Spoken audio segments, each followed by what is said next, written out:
Good. Can everybody hear me on Discord?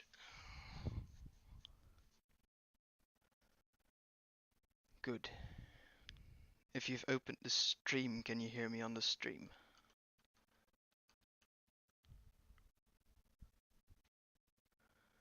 Right, so you're hearing me double. Yeah, that must be terrible. Yeah, with the delay, yeah, I've tried to reduce the delay as much as I could. I would recommend indeed that you mute the stream. Um, yeah, it would probably be best to mute the stream because there's not that much, there's nothing to hear on the stream basically but my voice. I have disabled the sounds of my desktop as well. That keeps it nice and clean for people that want to watch the stream or at least the video afterwards. I'm just going to give it a couple more minutes to have people dropping in that actually want to follow. And after that, I'll give you a quick run through how we are going to do this. It's my first time streaming, that's why I hope that everything is set up correctly. If it's alright, it should save to Twitch for about 14 days. I've tried to use YouTube, but apparently YouTube needs 24 hours to verify my account, so I wasn't able to stream there. Live streaming to YouTube might actually be more interesting because those videos will be saved until infinity. So I'll see if I can find a way to recover the stream from Twitch in time, and then upload it to the YouTube channel that I've created for these purposes. There will be at least 4 lectures after this one as well, spread over the upcoming few months. There will be follow-ups, but I will get to that as soon as we're going to start this.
Just going to give it about 2 minutes, 2 more minutes for people to drop in.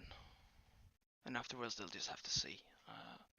If they join in, then probably they will have, they will miss a couple of things. They could still follow it, of course, and then just watch it again. But the first few things that I will be discussing will be the way how we are going to arrange this and how it will be arranged for the future as well. We're going to make a few agreements before we continue, just to keep it nice and clean again. but I'm pretty sure that will not be that much of a problem. Let's roll with good, reasonable people here. I think that I'll have to adjust the sound of my microphone. Hold on. And there we go. It's a bit more sensitive. Okay.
Right, so I'll kick this off. Fantastic. Okay. Let's minimize a couple of things. So, everybody, welcome. I'm really glad that you've all joined. This was the session that has been delayed 1 week ago because I had issues with my internet and I couldn't stream that stable. I've tried and adjust the internet so that I would have the least delay as possible. There will be a bit of a delay, and I think it's about 3 seconds, and I will try to, yeah, I'll try to adjust my explanation to that so that you can actually follow it decently. So yeah, basically the science of nutrition. What I've found out ever since I've joined this Discord is that there's a lot of people that really don't know what exactly is happening under the hood. They do know what nutrition that they have to take in order to remain healthy, in order to promote the recuperation as good as they can. But what exactly those things are that they are eating at that point, they really do not have that much of a clue, which is really a shame. When you know what you're doing, then you will also have ways to decide for yourself what is best to do. Now, what I will try and walk through with you today basically is very simple. What what we see in nutrition these days is macro and micronutrients and everything, and why they exactly are important now. But before we're kicking off, I would like to make a couple of agreements with you guys, just so that you know what you can expect from me and what I will be expecting from you. As this chat is being this stream is being recorded as well, I will try and keep it as clean as I can, so that people do not really have that many issues following the entire lecture when they're watching afterwards. I will not be watching the chat. I will only be listening to voice chat. Now, you should know that I will also ask you to mute your mic just to keep it clean. I'll get to that in a second. I will attempt to scale everything down as much as possible with the terms. I know that it can get quite technical, and I know that not there are people here that do not have that much understanding of what is going on, so I will try and scale it down as much as I can. But if anything is unclear, I'll give you the chance to speak up after every section. I'll ask you guys if there are any questions, if you have been able to follow it up until then, and that way we will break it down and make sure that everybody is with me as I intend to have them with me. That is what I find very important, of course, while giving a lecture. I'm asking you all to keep your mic muted unless otherwise indicated. Now I've got this extremely nifty icon here that I found. I know it's very, very, yeah, it's not that inspirational, but it serves its purpose. That's basically to indicate where the interactive parts are. If I'm asking questions and you see this icon right there, I will. I'm expecting an answer from you basically. Now this answer will not be recorded on the stream, so that people that are watching the stream on record they will know that. I will try and embed the answer into the recording so that they know what the answers are if they're not given on screen. Any questions right now? I'm not hearing anything. That's good. A little bit about me. My nickname's Annihilation. You guys know me from the Q&As as well. I'm 25 years old. I'm a student biochemistry. I've got a weakness, developed a weakness for everything related to human biochemistry, metabolism, and everything that has to do with it. And my future plans are either being an orthomolecular therapist. I really should learn to say that correctly, or an immunology lab technician. Really depends on how it will develop over time. Today's topics, in a nutshell, I will tell you what nutrition is and why it actually matters to you. I'll tell you about macronutrients. I will tell you about micronutrients, the reason they are important to you. And I will introduce the topics of next session. That still has to be determined when I will keep that. But I will explain you how our body actually processes and utilizes these nutrients. Now, why do we actually need our daily nutrition? I mean, I'm sure that you guys can think of many reasons why exactly. One of those reasons is actually remaining warm and having energy to do the things that we are supposed to do. Now, what you will see next here is the first law of thermodynamics. Energy is preserved. There is never energy doesn't just appear. Energy is either stored or used, but everything is 100% converted. Okay, now that nifty formula that you're seeing there is the first law of thermodynamics. It's one of the most essential laws that you will see in both physics and chemistry. And in words, you can read that the change of internal energy equals the amount of heat supplied to the system subtracted by the work done by the system.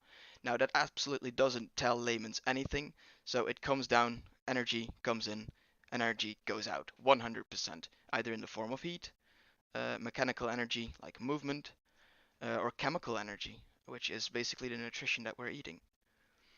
Now, what does that mean to you?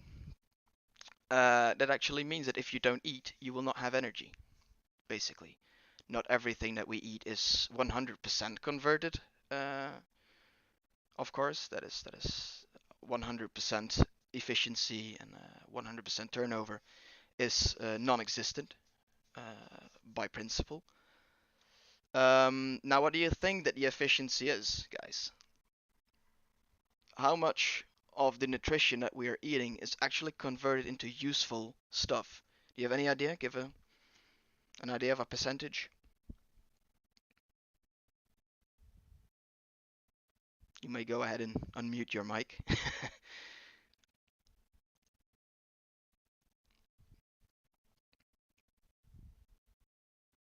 Yeah. It's really a pretty broad question. Absolutely. It depends, yeah. It does. Yeah, well, guys, if you guys are not really using a microphone, that's fine by me too. I can just use Discord. I've got two screens, so I'll be able to.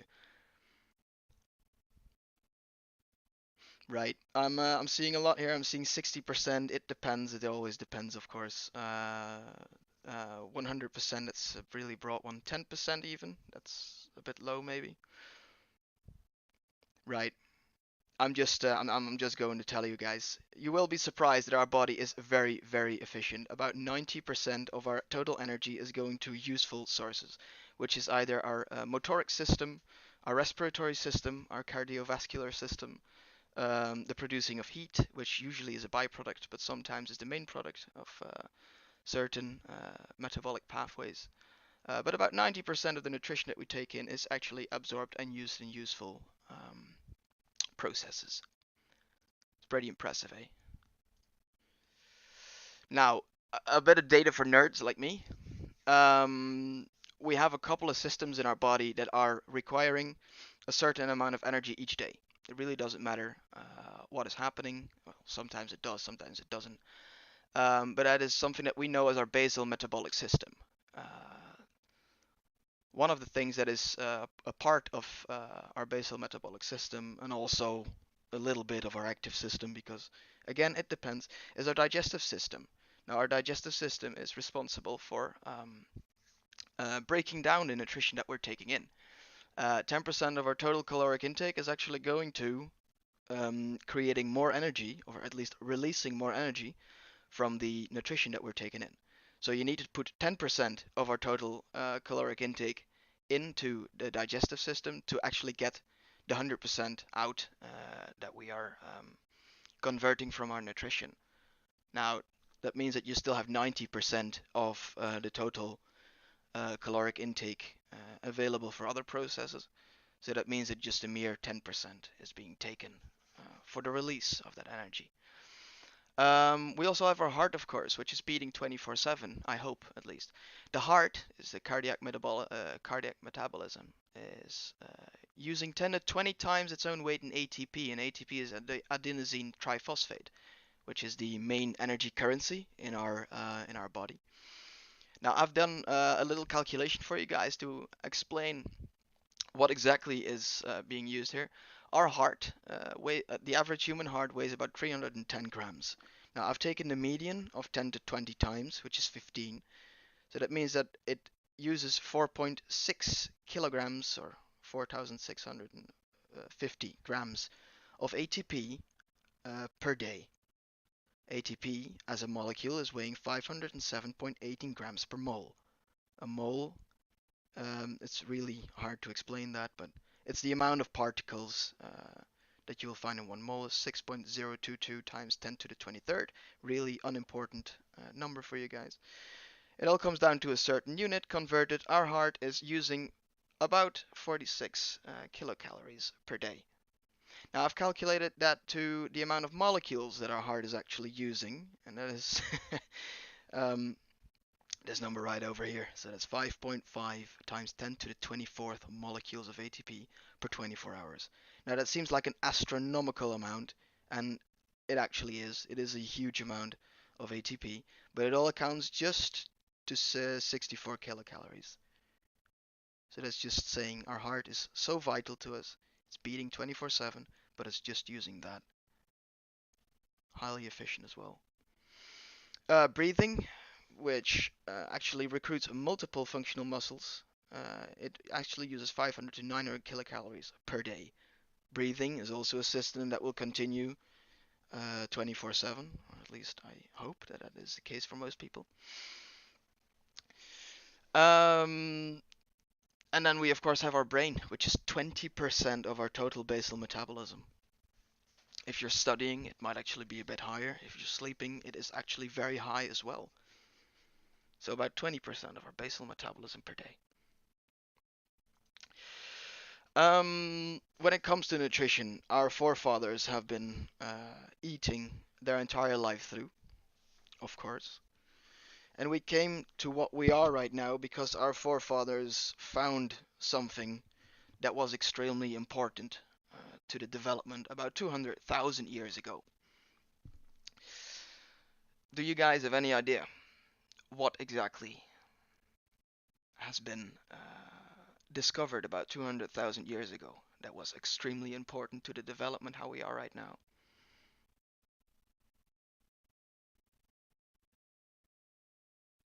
You guys are extremely smart indeed. Our forefathers found fire. Fire actually allowed them to cook food, to store food, because by smoking you can store it for a longer time. But by cooking food, what you do is you make the energy, the nutritional values available. So um, And that availability of nutrients has led to our forefathers in the prehistoric times um, to develop to what we are right now. Their brain started to develop, their body started to develop much quicker because the nutrition was way easier available to them. Now, cooking food led to their brain growing basically, and they got entirely new ideas because they were actually stuck with a lot of more time because they could use nutrition better, they could store their food, so that meant they were left with a lot of spare time. That is where domestication started. They started to breed animals, they started to create farms, they started to settle actually, because they didn't have to travel and follow the wild animals. So that is the start of settlements on their own. And with all that came development, development, development, and now we are here in 2018, and our nutrition has basically grown substantially. We are with a lot of more people than we were back in the days. Right. Now, nutrition nowadays, as you can see, with a combine harvester, tractor, masses of grains, animals, everything is being produced just to make it available to us. Now, when you're talking about nutrition nowadays, we have a lot of processed foods. The good thing about processed foods is they are available everywhere. They are available in your supermarket. You can head there, you can buy them, and they will remain fresh for a very long time because of the processes that they have that have gone through. We have them from ready available sources, as you can see over here. On the shelves, you can pick what you want. You can just pop them open and eat them straight away, basically. Most of those items don't even have a necessity to be cooked, which is very convenient as well, of course. Now, where you can find them in the supermarkets. You can find them on markets if you're still one of the traditional guys going there. Find them, source them from your local farmers, source them from farmers that use in greenhouses. If they're growing crops and everything that can't really grow um, in the climate that they are at that point. And of course, you have import as well. Now, there is an issue here that I would like to address because there is one of all of these that is a serious problem to what we have right now. Can you guys name it? Can you guys tell me why?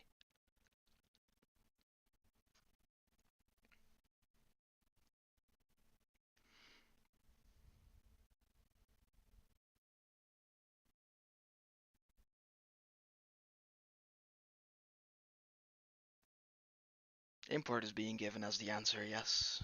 But why? The high amount of emission. Mirko is very informed here.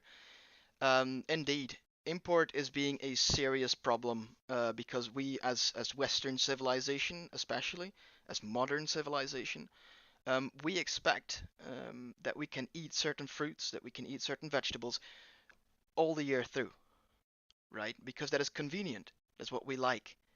Now, the issue is, however, we are with so many people right now on this planet that the availability is starting to be a serious problem.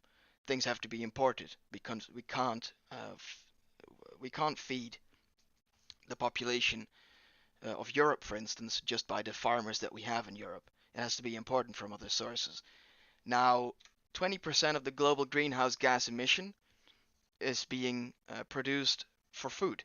So not just import, but just food in general. The production, the domestication of animals, cows, for instance, are really, really bad for the greenhouse gas emission. 12% of that 20% is going to transport. Now, we all know that transport is extremely important, of course, because food still needs to get somewhere.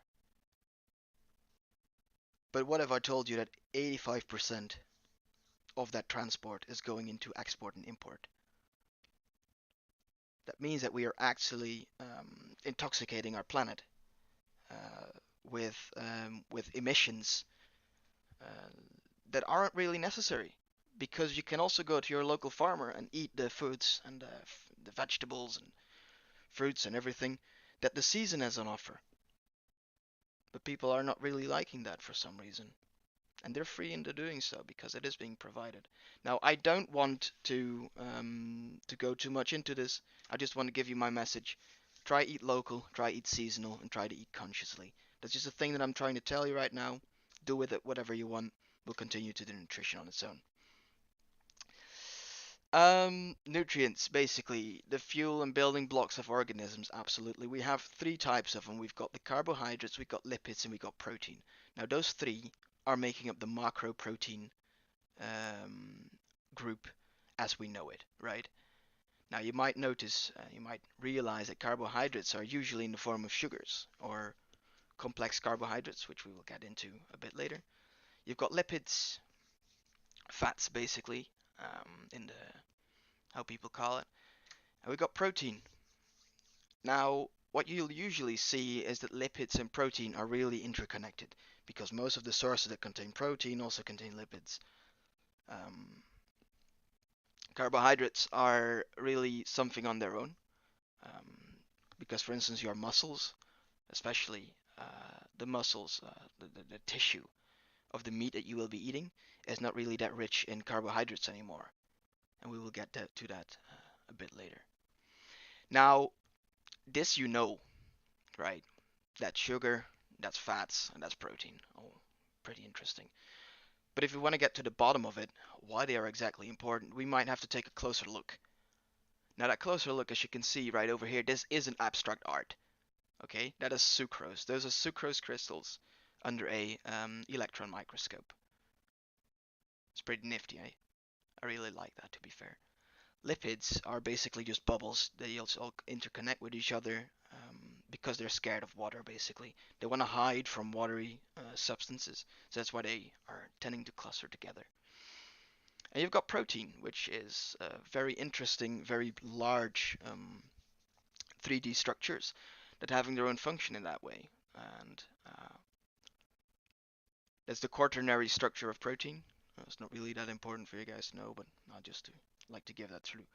Now, if we want to actually know what this is all about, we even have to go closer, and that is absolutely, yeah, I'd say that for most people this is kind of disappointing, right? It is a theoretical structure, not really theoretical, it's been proven, but this is a schematic structure of how our carbs look. Basically, this is sucrose, this is a disaccharide actually. Lipids, both saturated and unsaturated, just keep that in mind. We'll get to that later as well. And the primary structure of a protein, which is just a very long chain of amino acids, basically. Right, we'll get to carbohydrates, which usually is the main source of energy for most people. Um, Carbohydrates are very important part of nutrition for the Western civilization. Um, you will see them in different types, right? In Europe, we tend to eat a lot of wheat-based products, barley, etc. The United States and just the Americas in general really have a knack for maize, for corn, basically. And when you're starting to look at Asia, they have their carb sources in rice, mainly. Now, what do they all have in common? That is that they are basically built up of the same type of molecules, which are monosaccharides. Monosaccharides right over here, there's just it's one molecule comprised of a bit of the same structure, um, but minor differences. One of those minor differences might be that this here has six carbons in a chain. Sorry, 1, 2, 3, 4, 5, 6 carbons in a chain indeed. And this one over here, fructose, has this is a penta. I forgot the word.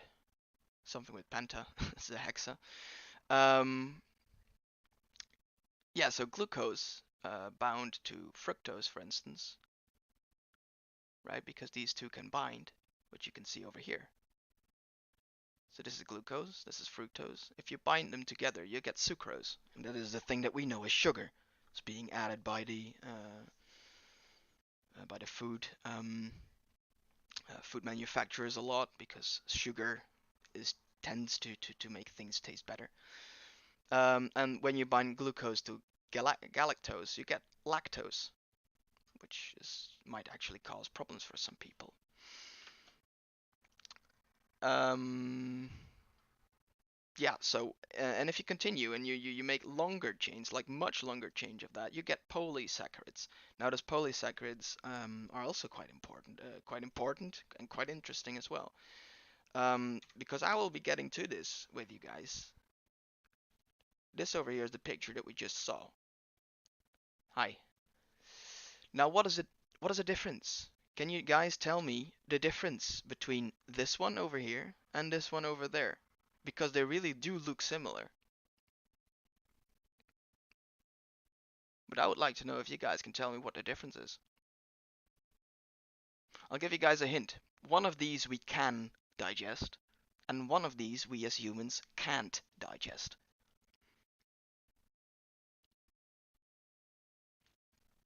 Hold on. I'm just sending you guys the link again.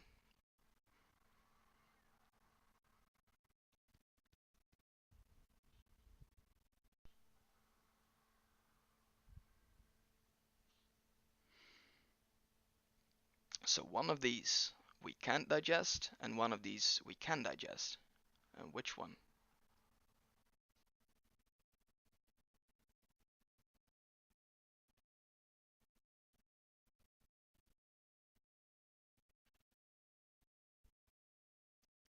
Right. Let's put forward that this molecule here and this molecule there is glucose. Okay? It's the same thing, but the way how they are bound is different.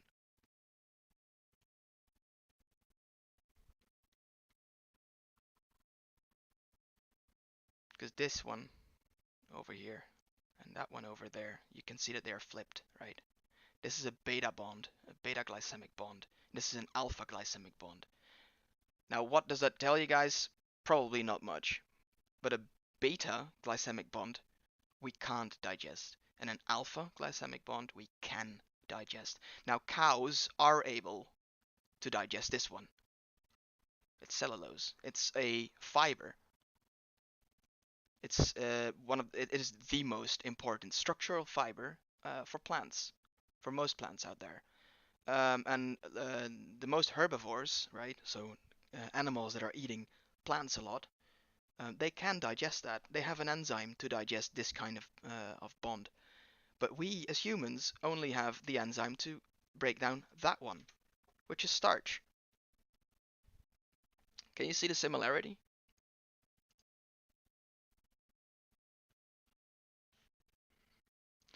Now, as I said, we can't digest this one over here, cellulose, and we can digest this one. Now, this one here is dietary fiber, which we can find in basically all the vegetables that we're eating, basically in all the fruits that we are eating. Starch is kind of different. Starch basically is a storage molecule for plants, um, and starch is being used for instance, for sprouting new plants. If you have wheat, for instance, or if you have potatoes, they have this embryo that is inside that fruit. Let's just call it the fruit. If you plant if you plant grain like wheat, if you put it in the ground, at some point it'll sprout and it'll start growing and it'll be a new plant. Now, one single piece of grain, one of those or that produce of wheat, is able to feed the embryo from the moment it is sprouting until it is a small plant. Same with a potato. That is where we get the nutritional value from. Okay? Giving you a summary. This one over here, we've just seen. It's amylose. It's basically starch. This one here is amylopectin. And amylopectin is a form of starch as well. Amylose and amylopectin are in different percentages found in every single plant. Okay? This one over here is glycogen. Just look at the similarity, right? This is also just glucose, just all bound together.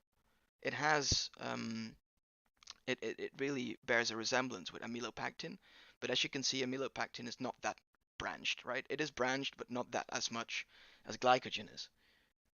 I would like to refer to glycogen as a human starch or animal starch, mammalian starch. Yeah, starch that you can find in your body, glycogen. And this is the starch that you will find in plants. Okay, and this one over here is cellulose fiber. As you can see, it is structural. It actually just builds a wall. That's what you need to remember. So this one here, dietary fiber, glycogen, the human starch or the animal starch, and this is starch on its own, amylose and amylopectin. Are you guys with me so far?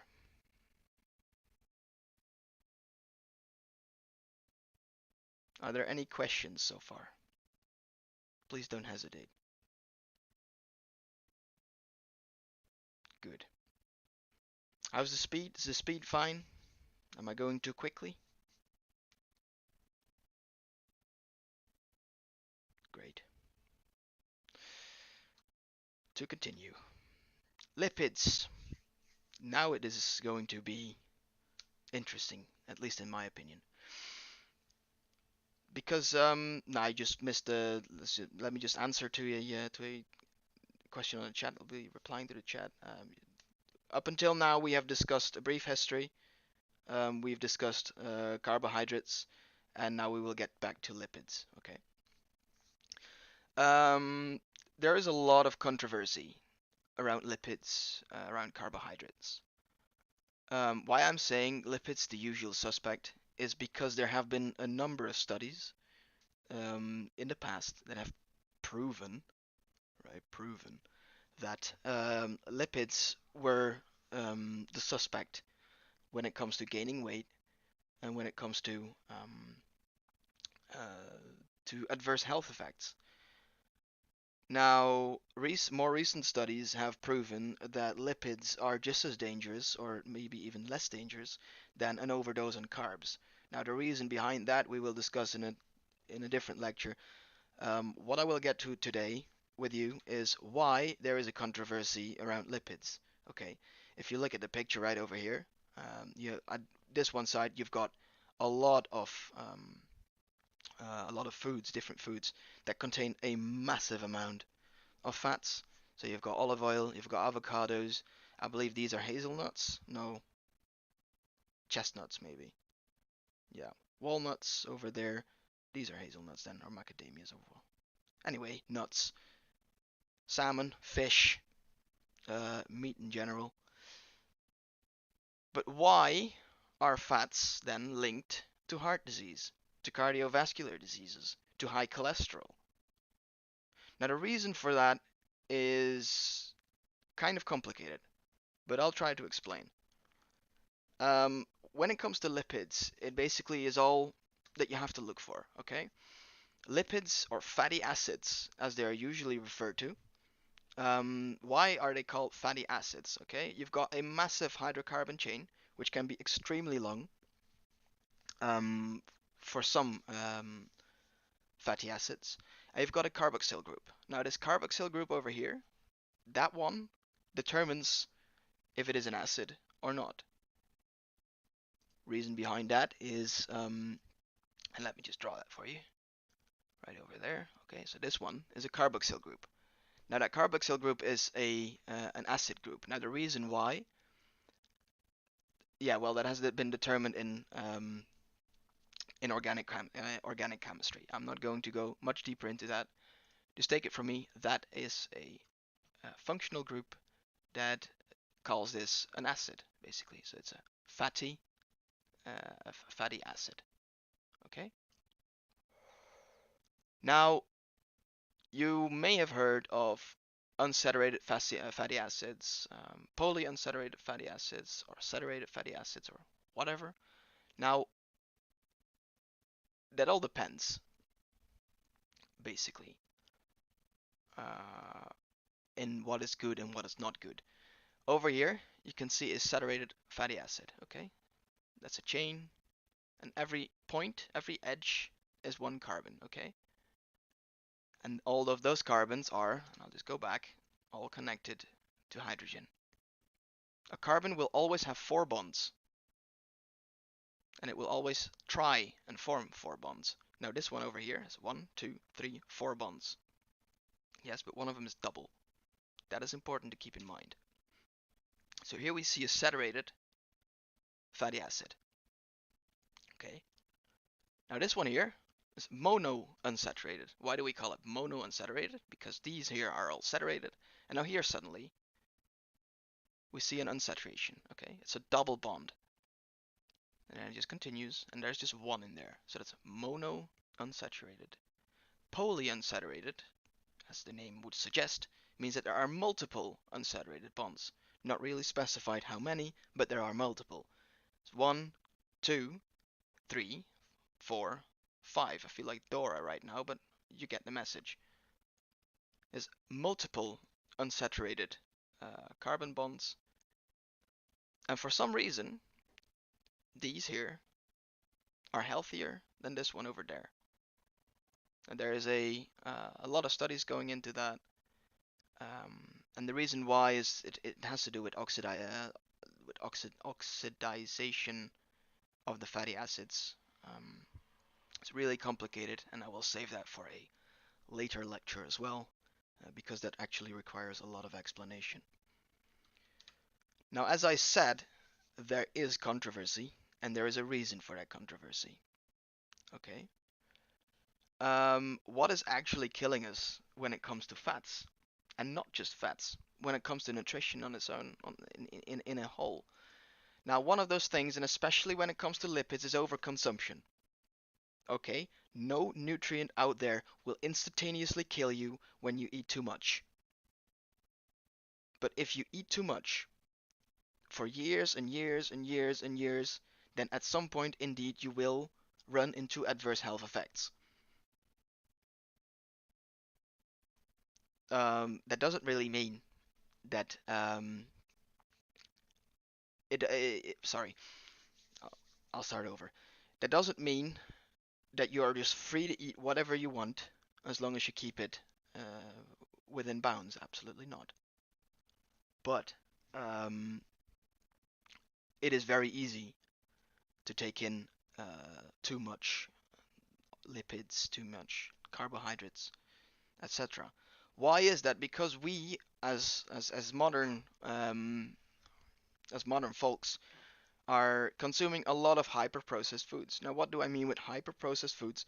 Those are foods that can't be how should I put that? Hyper-processed foods are foods that cannot be directed to where they originally come from. Okay.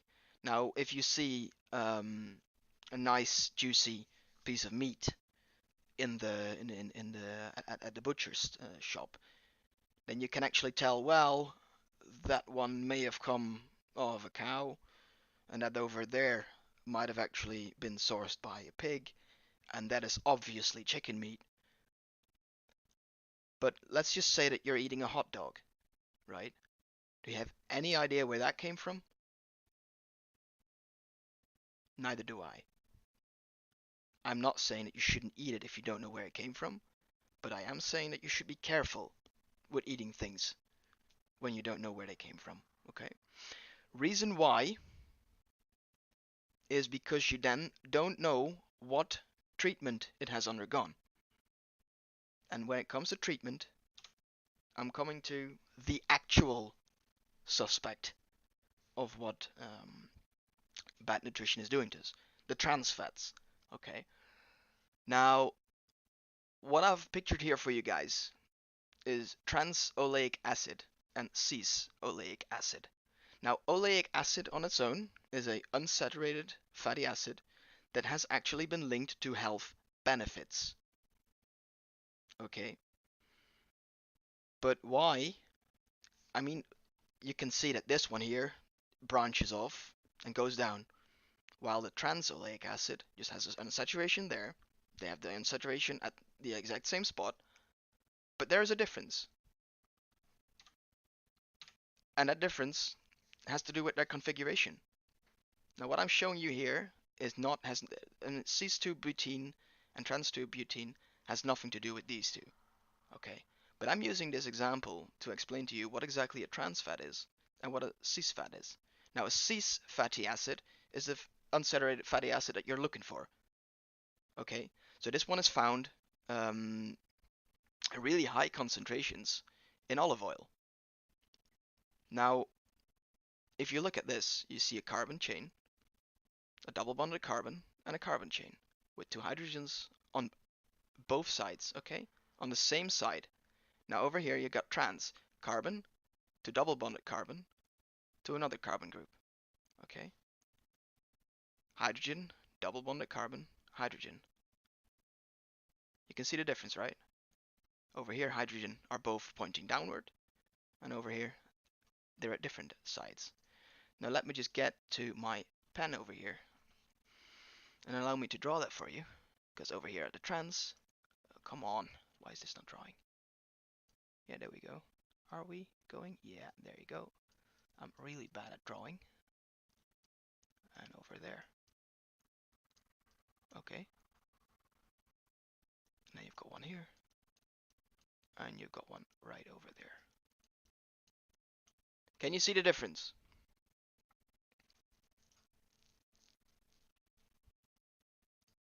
It's not really that important to understand why one is trans and why one is cis. And I will also not go into too deep why this one over here is actually extremely bad. This is actually carcinogenic. It can cause cancer when consumed in very high quantities for a very long period of time. And why this one is actually healthy, because science on its own actually doesn't really know for sure yet. We don't know why unsaturated cis fatty acids are having health benefits.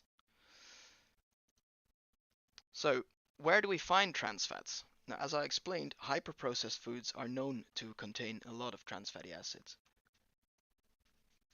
You can see this, right? The thing is, though, I'm not trying to make you hungry.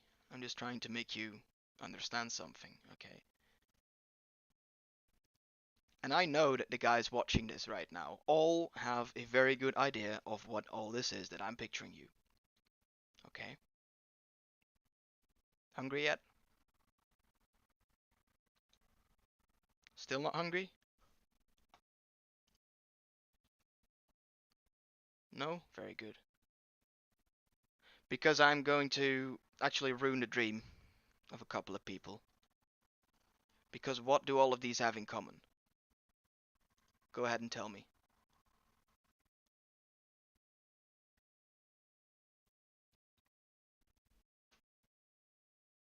Right.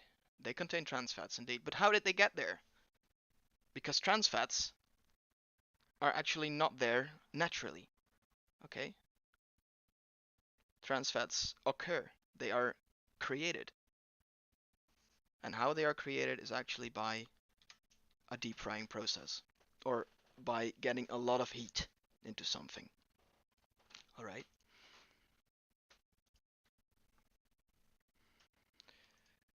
So to continue, because lipids are the thing that you'll be saying like, yeah, well, they're good and they're very energy dense and we like them for various reasons. Well, indeed, we like them for various reasons, of course. But now we're getting to the part where you guys actually were waiting for, right? Because this is what a fitness enthusiast actually wants to know. Protein. It is the thing that has been spouted by every single bro out there. Picture Fit has taken a great liking to protein. We all have taken a great liking into protein, and it is very important that you hit your protein goals. But what is it? What is a protein, right? What is it built up of? And why is it so that your body has to destroy a protein before it can actually use it? Well, I'll be telling you guys, because this, what you see over here, are actually the structures that protein has. Okay, now this over here is a computer image, but this what you can see over there is actually an image created by an electron microscope. That is what proteins look like. And the fact that proteins are formed in such a strange fashion makes that they have certain properties, that they have certain functions. Now this is what they're actually made of, okay? Amino acids. Now all these amino acids that you can count over here, all of them, so that's a couple of aliphatics over there, a couple of aromatics. Why are they aromatic? Because they've got that benzene ring over there, okay? Acidic, because they've got a charge. You've got basic or alkaline, because they have a charge as well. Now all of these, which are about 20 of them, and that is it, okay? We have 20 amino acids, and that's it. But those 20 amino acids build over 2 million different types of protein in this world. Now, why can we create so many proteins out of so little different building blocks? And the reason why is because the conformation is different. The sequence, how they are connected to each other, is different. When we're looking at the primary protein structure, you can see there's all the amino acids. They're all linked together in one big chain. Okay. Secondary protein structure means that they will start folding. They will either fold in a beta pleated sheet or an alpha helix. Now everybody knows an alpha helix because your DNA is structured as one. And that is what people immediately think of when they think of an alpha helix. That just all forms, so both of them all form into the tertiary protein structure. That is where it gets interesting because it's starting to look spatial. It's starting to fold. And then a quaternary protein structure is is more than one amino acid chains. They just all combine together. Indeed, when you guys just mentioned, indeed, DNA is a double alpha helix. That's true. But the structure, right? You can understand the structure. It is a double alpha helix. Yeah, I stand corrected. But when it comes to proteins, they can be very well single-stranded. Usually they are. Some aren't. Then we're just getting to the two most well-known proteins out there. The two proteins that have been researched the most. The protein that we all know the best. Right? And that's whey, which is extremely soluble in water. You just have to look at it and it just dissolves. Doesn't really need anything else. And casein. And casein is, yeah, well, it's a bit of a hard to boil egg in that case. It's hydrophobic and it doesn't like to dissolve in water. Okay? And the reason why, it all has to do with the structure.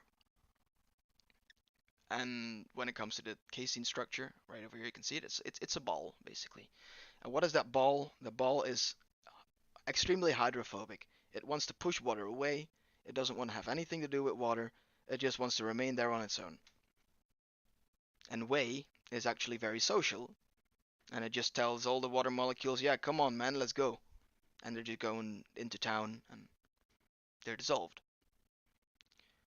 So,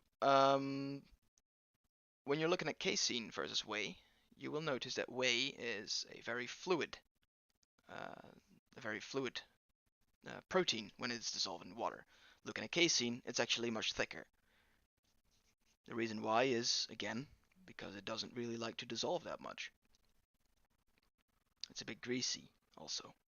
It doesn't contain fat, but it can feel a bit greasy to the touch. Casein is being used in the production of cheese, for instance, just because it is so structurally solid. For instance, it can easily be precipitated. This means that it doesn't go into a solution again. And for instance, when you have a pot of yogurt, right? When you have yogurt, you have At some point when you leave it stand a couple of days, then you can get this fluid-like layer on top. That if you just take a spoon and you just scoop it all through, just to mix it back up again, it's all fine and it's gone, right? But that layer that is being formed there is a layer of liquid. It's water basically, but that has whey protein um, dissolved in it basically, because it likes to come out of the emulsion that is yogurt in that case. Still with me? Now we're gonna get to an interactive part, because as just seen in the question asks which one is better, right? Now, well, let's just go ahead and we will answer that on our own. Now, why does whey absorb quicker than casein in our body? Any idea?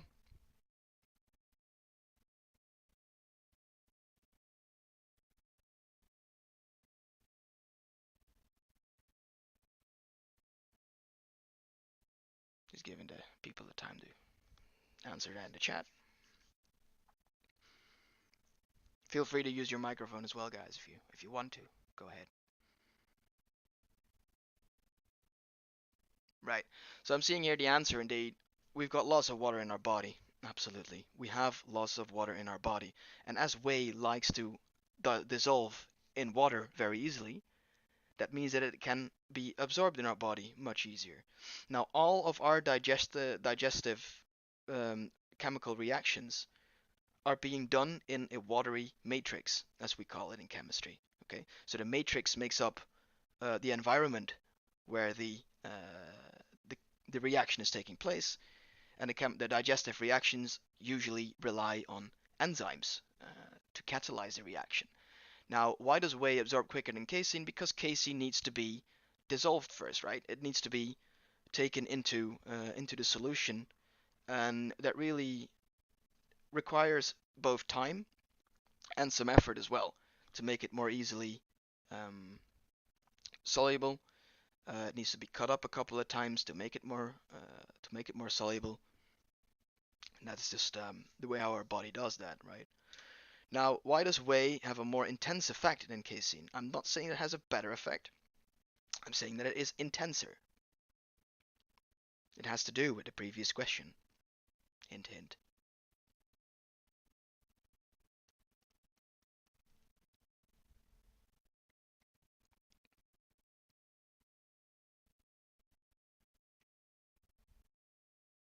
So I'll just try and draw that out for you guys in my horrible drawing style. So I'm just going to try and build you a graph here. So in blue, you have the reaction time of whey, which just starts at 0. It goes up, and it diminishes pretty quickly. Okay, so that's whey. Now I'll show you casein in yellow. Casein has a tendency to just rise easily, slowly over time, to then just not really reach that much of concentration, and then it diminishes. Hours later it diminishes, okay? What I've tried to draw here for you guys is the concentration gradient of whey, okay? So whey is easily absorbed in our body, and it is almost immediately available, and then it also quickly is used up again. Whey has a half-life of about 1.5 to 2 hours. Then it's gone. After that, it just diminishes back to 0. Casein has a total life, or at least a total retention time in our body of about 8 to 9 hours. Okay, so that's something to think about when you're going to take your supplements and which you are going to take. Okay, let's get this away because my horrible drawing. Okay, so why is the half-life of whey shorter than casein? Basically, I just answered that question, right? The half-life of a whey is shorter than casein because it's absorbed much quicker and it's used up much quicker. Okay. And then, why is casein way better than casein?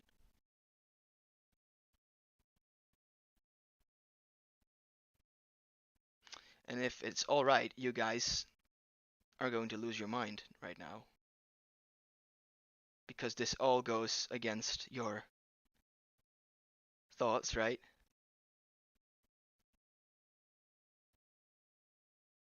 Yeah, I can see that in the chat. That's a stupid question to ask. Okay, I just tried to trick you into it. That is a stupid question to ask. Why? Because there is nothing that we can say about it. Okay, it's not that one is better than the other. They both have a fantastic amino acid profile. They both are very well bioavailable. One is absorbed a bit quicker than the other, but they are both the bioavailability of both actually suggests that they will be used almost to 100%. Okay, casein just takes a bit longer. Whey is breaking down, is dissolved way easier. It's digested way easier, but that doesn't really matter. It doesn't really mean that one of them is better than the other. They are both fantastic, and it really depends on your preference. Now, another one. Can you think of the sole missing link between these big three that we just discussed? We're missing something. And I actually mentioned it a couple of times before.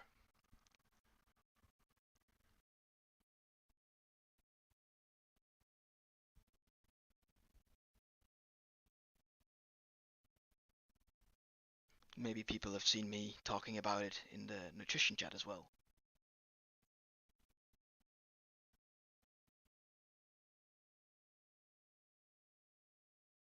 I'm just going to help you out of the fire here, literally, because it's water. It's not really a macronutrient. It's never listed. It's never actually been given that much attention and that. But water is the missing link between these four, between the three macronutrients. Why am I saying this? And that's from my own opinion, my own my own knowledge in this case, because water is the main matrix of all the reactions that are going on in our body. Okay, our bodies consist of over 70% of water. It is one of the most important things that you can take in. Okay, I've got a glass of water right in front of me, and I really got to drink often to actually keep my voice good. So there you go. Cheers, guys. Um, right. So what we've learned so far, just to sum it up, the group of macronutrients contains carbohydrates, usually referred to as carbs, lipids, or fats um, in the usual sense of the word, and protein, which we all know is pretty important. The other one is that water is even more vital to our body than any nutrient at all, because if we don't have water, we can't even start to digest anything. That's why you will see that people can live months without any food, but they can only go about 48 to 72 hours without water. So do note that you take your water and you stay hydrated at any given point in time, especially during your activities, because you will lose a lot of water during activities as well. Overconsumption is bad consumption in any case, with anything, in any manner. Processed foods can be good, but minimize their presence in your diet. Why? You don't know where they came from. Um, uh, you really have no. There is no need for processed foods in your diet, basically. They're just convenient food. And you can go ahead and eat them by all means, but do minimize them to the level that you can minimize them to. Trans fats are horrible, and protein is beautiful. That's all that we should remember from this. Questions thus far, because we're going to get into the micronutrients.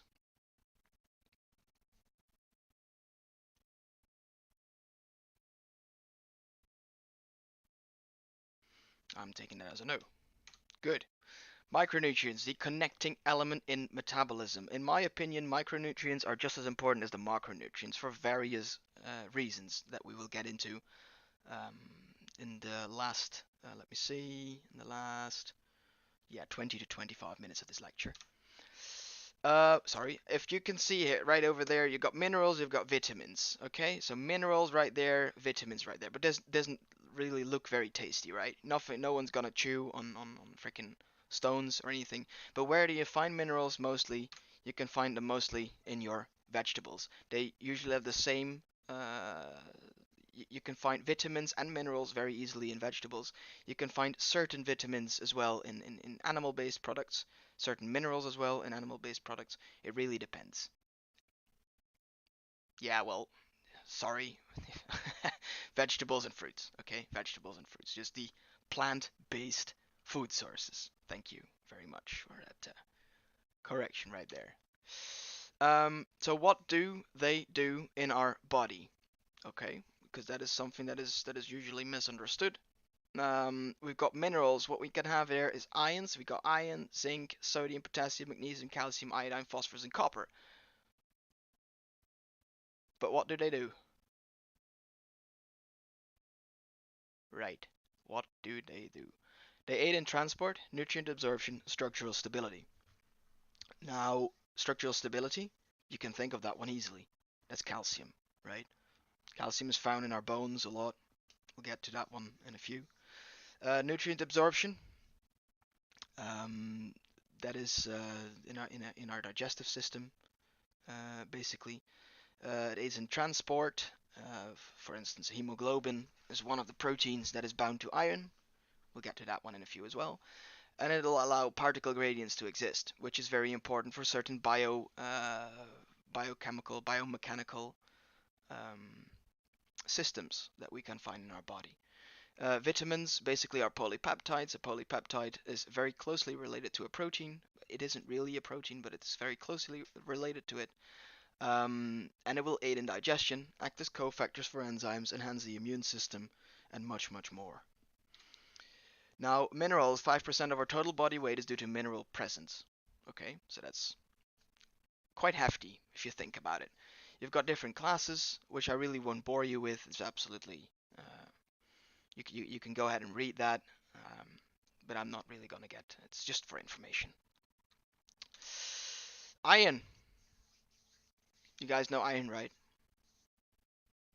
Some people used to think that iron is only present in spinach, but we can find it in a lot more than just spinach. Iron is very vital for our hemoglobin, as we had the discussion yesterday, which is very very funny that we just got back to that. Um, Iron is bound into hemoglobin in the middle. Okay, so in the center of a hemoglobin protein, in the center of that, there will be a ion bound, and that one is very has an affinity for oxygen. Now it binds oxygen, then it takes it away to areas in our body that are demanding oxygen, so that are rich in CO2, carbon dioxide. Then it just lets go of the oxygen and it binds a CO2 molecule to then be taken back to the lungs, and that is basically the reason why we are breathing. We're breathing CO2 out, breathing oxygen in, but that's kind of known, I hope.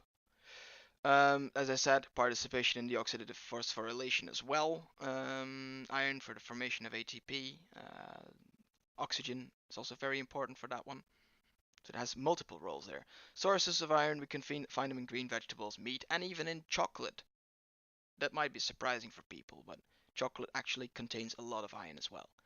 And a very important note there, iron from meat is easier absorbed than iron from plants. Okay, it has to do with the way how it is bound. It is easier for our body to take in iron from meat than it is from vegetables. Moving on to zinc. A chronic zinc deficiency on its own is responsible for a large part of the infant fatalities around the world. And that is a fact that is not really known that much. Because of zinc deficiency, zinc is a crucial factor for the functioning and the creation of a large amount of proteins. It is a it's a co factor for various enzymes that are responsible for protein and DNA and RNA synthesis. So if you are missing zinc, then those processes will be disturbed. That means that a body is unable to grow the way how it is supposed to grow, and you will get deformations, you will get malnutrition, you will get growth. How do you call it? Problems with growth. Let me just put it that way. And at some point, in the most extreme cases, uh, especially kids, will just die from a zinc deficiency. And a zinc deficiency is also very common. It's found in almost all children in sub-Saharan Africa, South America, and South Asia. The reason why is just because their diet, their food, the nutrition that they're taking in is lacking in that single ion. And it can have extreme consequences in case that if that deficiency is getting worse and worse and worse. Now we as Western, especially the Western civilization, is not really having that much issues with a zinc deficiency because they are already embedded in a lot of the things that we eat, especially in yeast-aided baked bread. Continuing to calcium, as you may know, calcium found in our bone structure. The total calcium content of our bodies grows explosively from birth to adulthood. Reason one is because the body gets larger, but reason two is because the bone density is increasing as well. 99% is found in our bones as calcium hydroxyapatite thing. This word. A shortage in calcium is usually caused by a vitamin D deficiency. So you see that it is cross-linked because vitamin D deficiency leads to a reduced absorption from dietary calcium. Milk and other dairy products basically are the main sources of calcium, but that's kind of a broadly known thing as well. Moving to sodium, also a lot of controversy around sodium. Scientists have determined that a high sodium diet will cause arterial hypertension, which is a high blood pressure, in individuals with genetic predisposition. So that means that you, if you take in a lot of sodium, might not really get that much issues with high blood pressure if you are not in a genetical predisposition. However, there is a reason that you really should watch out with your sodium intake, however, because it can damage your kidneys to a very extreme level. Sodium is vital for keeping a healthy fluid balance, and too much sodium will lead to harmful side effects as just explained. Too much sodium will also lead to a lot of water retention. So it isn't just creatine that helps you hold a lot of water. Sodium is usually found in high concentrations. High concentrations, really important to note that one. In fast food, meals ready to eat, cookies, and other processed foods. It's being used as a preservative, but also used as a taste enhancer. Potassium has a very vital role in our liver functionality. We will find potassium as well in diuretics, medication for people with kidney disease, because of its it has very positive effects on, for instance, sodium content, sodium concentrations. Potassium is found in dried fruits, bananas, tomatoes, so that's the vegetable side of life. And magnesium, then we get to that one. You know what is important about magnesium? That is actually the cofactor that activates ATP. Without magnesium, ATP will not be activated, and it can't lose the phosphorus group to function as the energy turnover. Serum magnesium concentrations are usually very low, but they have a major effect on neuromuscular functionality. So that means that your muscles will not be able to move that well, if you have a magnesium deficiency. It'll also lead to cramps, for instance. So that's why you see that, especially athletes that are going for duration sports, such as cyclists and runners, they will have magnesium as a supplement to make sure that they have a magnesium overdose, so that they will certainly have enough magnesium to have their muscle functionality on par with what they want to accomplish at that point. It fights cramps. It also fights muscle weakness. So if you are having issues with cramps or anything, then it might actually be interesting to look if you have a magnesium deficiency. The sources: cereals, bread, chocolate, and nuts. And this is also the reason why most uh, people with a balanced diet will not run into a magnesium deficiency. Magnesium is indeed one of the most interesting micronutrients because it has a functionality in things that is directly linked to physical activity. Then we move on to the vitamins. We've got fat-soluble vitamins we can store. Okay, so they are being stored in our fat adipose tissue. For instance, they are also stored in our liver, which also sounds for the water-soluble vitamins, but we'll get to that in a second.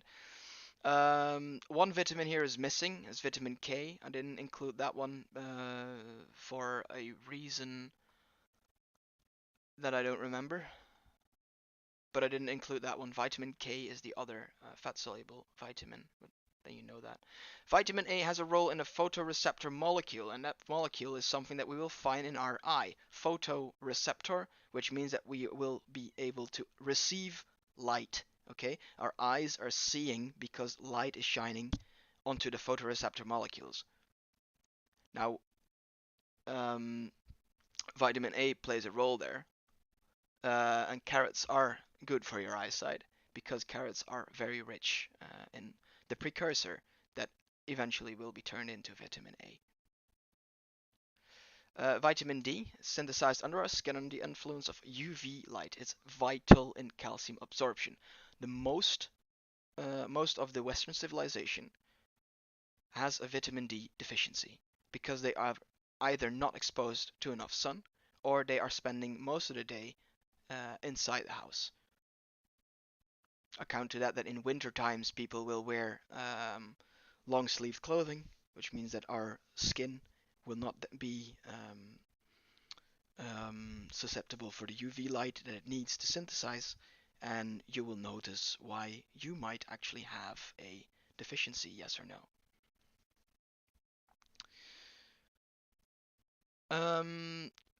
Vitamin E, then you got that's a group of isomer molecules, which means that there are molecules that are really look alike a lot. I'm not really going into the specifics of that one. It just aids in transportation of lipoproteins to membranes. And that transfer protein is just for information. It's not really that important to know that. Water-soluble vitamins then, those are the interesting part because we can't store these. We can't store them, we also can't produce them. Or most of them we can't produce. Why do we need to take them regularly? Is because we cannot store them. Okay? A bit of it is being stored in the liver, but it's not enough in most cases. Vitamin B is a large group of different types of vitamins, usually found in animal products or grains. Thiamine for neurological stability, riboflavin for its role in the coenzyme FAD, very important for the Krebs cycle. The Krebs cycle we will get into next lecture. Niacin, NAD+, again, very important in a lot of metabolic pathways. There, now you can see why vitamins are actually very important to you, because they are the cofactor that activates a metabolic pathway. Without those cofactors, that metabolic pathway is going to stop. It's not going to work in any way. And vitamin B12, cobalamin, is a high complex vitamin, and deficiencies are extremely rare.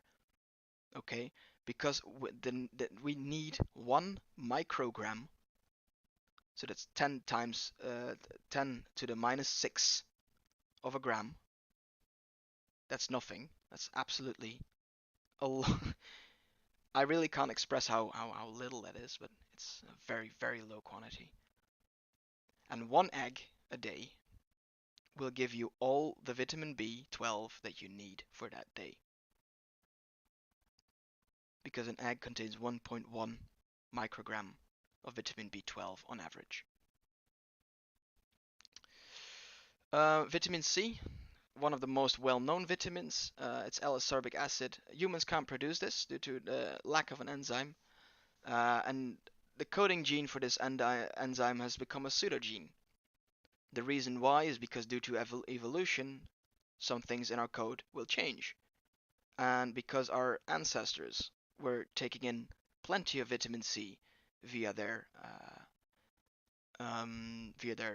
diet, their nutrition, our body didn't see a use for the metabolic pathway to synthesize vitamin C, so it just cut that off. Because we, as a biological creatures, we don't need things that we don't need. That is how evolution works. Sometimes things appear because we actually do need them. Sometimes things disappear because we don't need them. Um, L-ascorbic acid is playing a key role as a cofactor in, yeah, well, I'm really bad at pronouncing this kind of thing. Prolyhydroxylase thing, which is an enzyme again, and that's a synthesis responsible for the synthesis of collagen. Collagen we will find in our nails, our hair, um, cartilage, but also in our muscles as a connective tissue. Popular belief is that mega doses of vitamin C over 1 gram a day can treat influenza or rhinopharyngitis, which is known as a cold, as a flu and cold. But the actual truth, and take that from me, is that a dose of 1.5 grams can cause kidney stones. So for the love of God, don't overdose on vitamin C. The last one that I will discuss with you today, we're almost done, bear with me. Metabolic pathways. Anabolism is building things up. Catabolism is breaking things down. Okay? Anabolism is not equal to using steroids, even though they are called anabolic steroids. The only reason why they're called anabolic steroids is because those anabolic steroids are promoting anabolism, the building up of something, in this case muscle tissue. So metabolism on its own is consisting of two parts. Catabolism, breaking down what our body is doing with protein, is breaking it down to free amino acids, and anabolism, which is building back up. So for instance, building proteins to during muscle protein synthesis. So it's using the free amino acids that it just broke down to actually synthesize a larger chain and then make that a protein. Okay? Now, the last thing that I will discuss with you guys is what we are going to talk about in the next session. I do hope that you will be attending the next session, even though this might have been either very informative for you or not at all.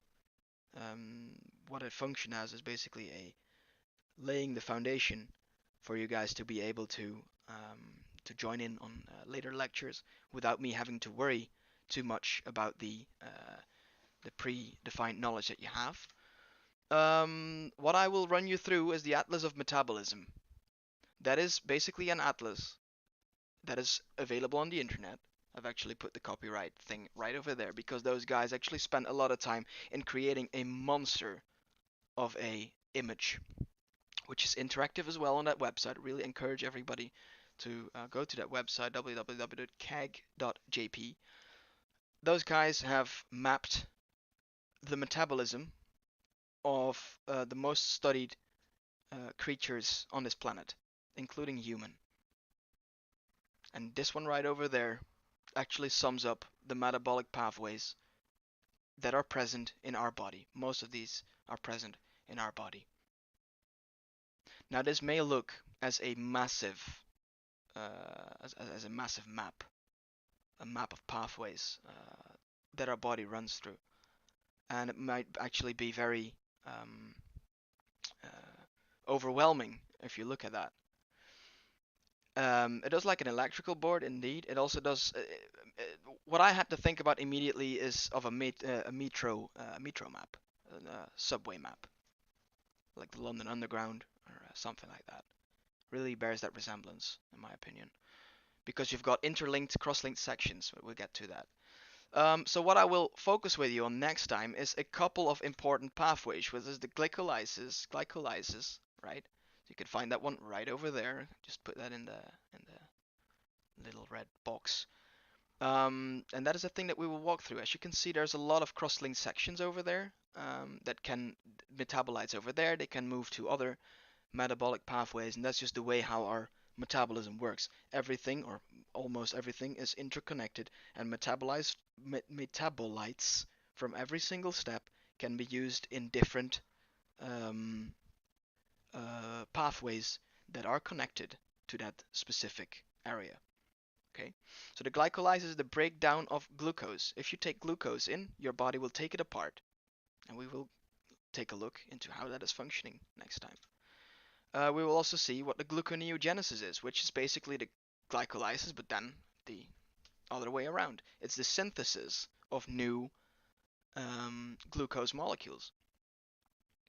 And why are we doing that? Because glucose is very is great to burn in cells. It's used a lot in cells as well because it's ready available energy.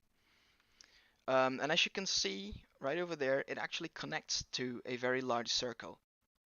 And that very large circle is the Krebs cycle. The Krebs cycle is one of the most important metabolic pathways in our body. It's also known as the citrate cycle. And I'll give you guys a run through that one as well. Because it's, in my opinion, it's important to understand those three if you want to have a better understanding of your own metabolism. There are many, many, many more important metabolic pathways, but those three are the ones that I find the most important to discuss with you guys. And we'll get to muscle protein synthesis in a later lecture as well.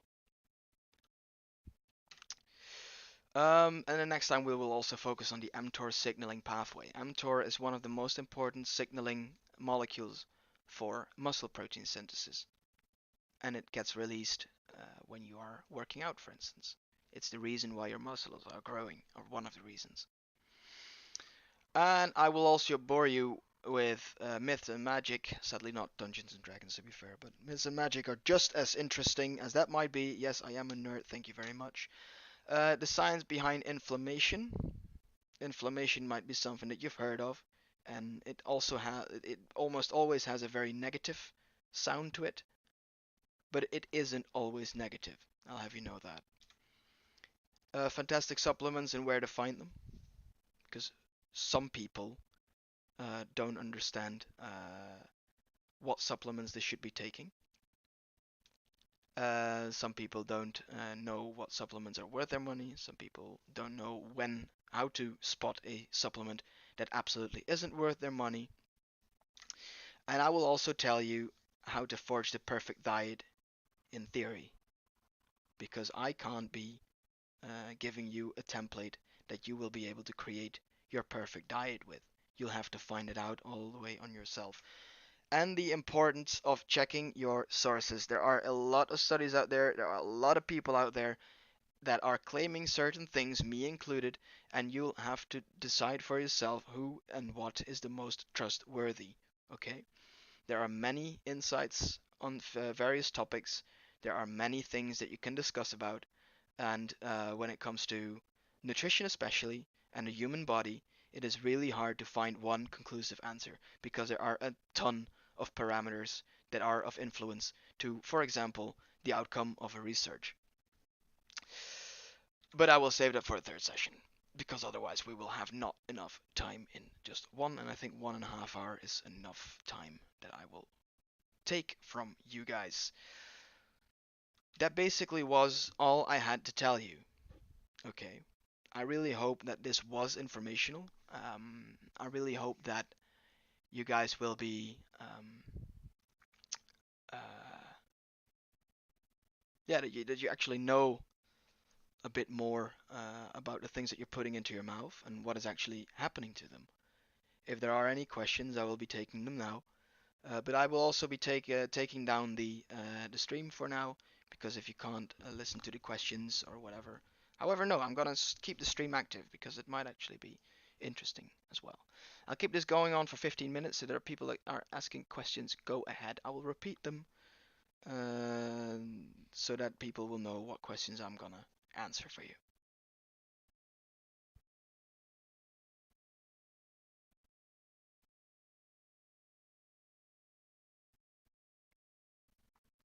If there are unclarities of what I've explained, or if you want to know a bit more, then this is the moment.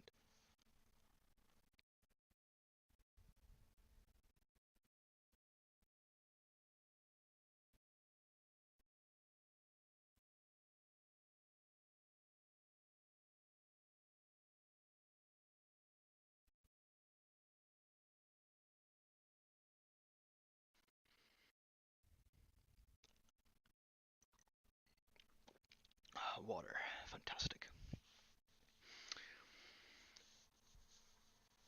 Right. Question: is the particle gradient important, for example, digestion through membranes? It's not really the particle gradient that is important for the yeah. Well, when it comes to digestion, a particle gradient is not that much of influence. But when it comes to various biomechanics systems, it actually is very important. We've got the potassium, sodium, ATPase, ATP driven pump, for instance, which is pumping sodium and potassium back and forth, which actually has a uh, which has an effect on the particle gradient when it comes to sodium and potassium in specific cells. But for instance, a hydrogen ion gradient is extremely important in the mitochondria because the mitochondria have something that we know as ATP synthase. ATP synthase is a system that is responsible for the creation and recycling of ATP molecules. That is something that I will discuss in a future lecture as well, because that is one of the most beautiful biomechanics systems that I've seen thus far. It is absolutely mind-blowing how that is functioning, but that is being driven by a hydrogen gradient, which is then also being pumped back and forth to make sure that this gradient still exists. It's very interesting, and I will get to that as well. When the next lecture is, I really don't know. I really have to check my extremely busy schedule, and I will let you know in due time. Tree, you got lost with the many types of fats. Could I sum up what are the healthiest ones and which to aim for, also where to find them? Right. So you might have heard of the omega 3 fatty acids. I'll just go. Let me just see. I'll just go. So you have heard of the omega 3 fatty acids, for instance, the omega 3, omega 6, omega 9. Now those actually indicate where in the chain you will find the unsaturated bond. Okay. So now if I get back to here, this is a slide that we've seen before. The many types of fats. I can understand that it is a bit confusing. But basically, what you should know is saturated fats are part of your diet. You can't dodge them. Basically, you can minimize them as well. However, saturated fats have been linked to cardiovascular diseases. They have been linked. They've been correlated, but there are more parameters at play when it comes to that. I'm not saying they're good though. I'm saying that you should watch out with them, by all means. Monounsaturated fats such as cis oleic acid found in olive oil. I'm saying in olive oil, and I'm pretty sure, but to be 100% sure, I should Google it. But oleic acid is one of the most common unsaturated fatty acids that you can find, especially in olive oil. You can find them in fish as well. And polyunsaturated fats are also just think of a fatty food, right? Fatty fish. It's not fatty fish. Avocados, nuts, seeds as well. Those are your main sources of mainly unsaturated, monounsaturated, and polyunsaturated fats. So if you're consuming those, then you will be certain that you will get plenty of them. Watch out with them, however, because they are twice as dense in calories as carbs or proteins are.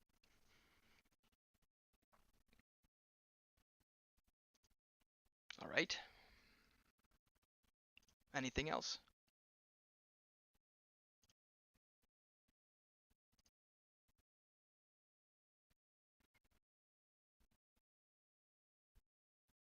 Right, then I'm going to leave it at that, folks. Thank you very much for joining for this session. Again, I hope that that I've been able to teach you a bit. Maybe you knew a lot of it already, but this just means for me to make sure that you're up to speed with the things that are yet to come. All right. If there are any questions regarding this lecture, you can just send me a PM. If there is anything else, you can just simply also ask it in the in one of the fitness advice channels. Um, yeah, you can rewatch the lecture. It will be saved to Twitch. I will try and salvage it and put it on YouTube as soon as that one is functioning. And yeah, that's basically it. Thank you very much for joining in, and I will see you guys the next time.